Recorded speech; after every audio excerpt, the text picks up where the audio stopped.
Ndabasuhuje, reka nizere ko mumeze neza, mwe mukomeje kunkurikirana kuri YouTube channel yitwa Usafi Cinema. Mbahaye ikaze. Wowe utarakora subscribe, yikoraho hasi, nawe wayikoze ndagushimiye, sharing iyi video nibura abantu nk'icumi. Ahangaha hari ibintu byasajije abantu, natwe twese twagize ubwoba, twapapwe A1. Muri Kongo hari ikintu bita intambara ariko y'ihundurana, aho abaturage bamwe na bamwe bari guhunga baza mu Rwanda, abayobozi bakomeye bari guhunga baza mu Rwanda, aho buri muntu wese uri Rubavu, uri ku mupaka ahantu hegereye Kongo wese yahungabanye. Abantu bo muri Kongo byagoranye, byagenze gute? Amafoto namwe muri kuyabona, aho abajenerali barimo bafashe igihugu, bagafata abaturage bakabwira mujye mu mastade, mujye hehe, ahantu hose mbega ibintu byazambye, byabaye akavuyo, ndetse nta hantu na hamwe uri kujya ntubone inkuru ziciririkanya zo muri Kongo.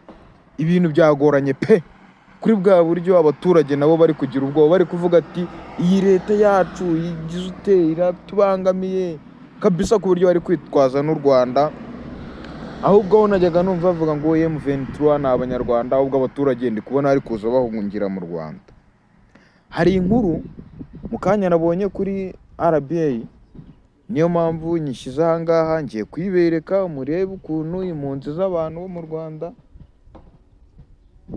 z'abanyekongo, impunzi z'abanyekongo barimo baraza mu Rwanda bakurikirana iki n'iki, bareba ibyo ari byo.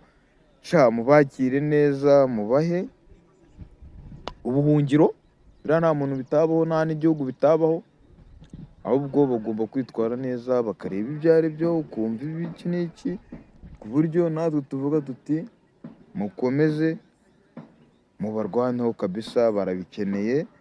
Ngiyi video ngiye kuyibereka, mumbwire muri comment, mumbwire ukuntu ibintu muri kubyumva, cyangwa se uko ibintu turabafasha gukemura ikibazo. Ntucikwe, wowe utarakora subscribe ndakwibutsa ukore subscribe, nawe wayikoze usharing ino video. Ndabakunda cyane. Umubare w'impunzi z'abanyekongo zihunga imirwano ihuje umutwe wa M23 n'ingabo za FARDC za Repubulika Iharanira Demokarasi ya Kongo zikomeje kwiyongera.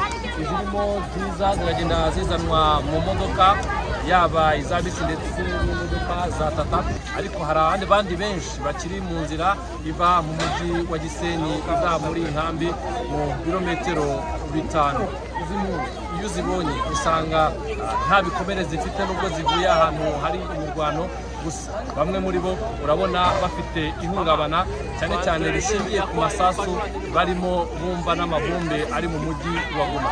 Bavuga ko ariyo mpamvu nyamukuru yatumye bahunga, kugira ngo baze ahantu afite umutekano.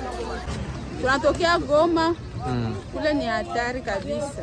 Mabombe ziko zinaangukia watu ovyo ovyo mu manyumba, watu wanakufa na wengine wanalumia. Basi ndio tunaona hakuna vya kufa, ndio tunakuya huko. Toka Utendo. Maana masasi ya mimi kinalia sana, nasukuma na mamwende. Sasa tunakosa kama tuende wapi. Tukimbilia hapa Birere nao tukegua tukaishi tukiwaka kwa hivi sana. Ndio tumeona vile Izi mpunzi z'abanyekongo zikomeje guhungira imirwano zakirwa muri inkambi y'agateganyo ya Rugerero, ni nako imirimo yo kwitunganya iyo ikomeje. Ubu harimo harubakwa tente ziri butanyurwemo serivisi z'ubuzima n'izindi serivisi nkenerwa z'izi mpunzi, ariko kandi ni nako ibikoresho nabyo birimo bizanwa ahangaha, birimo ibiryamirwa, matela zahageze, imikeka nayo irimo irazanwa, ibikoresho by'isuku nabyo byaje. Inzego zitandukanye zirimo na Minisiteri y'ibikorwa by'ubutabazi ndetse n'abafatanyabikorwa bakorana, bose bari hano barimo barakurikirana akantu kandi kugira ngo izi mpunzi zikomeze kwakirwa neza. Izi mpunzi zije zisanga izindi 272 zaraye muri iyi nkambi, aho nazo zatugaragarije ko zakiriwe neza. Nami nitoka Birere pale Goma.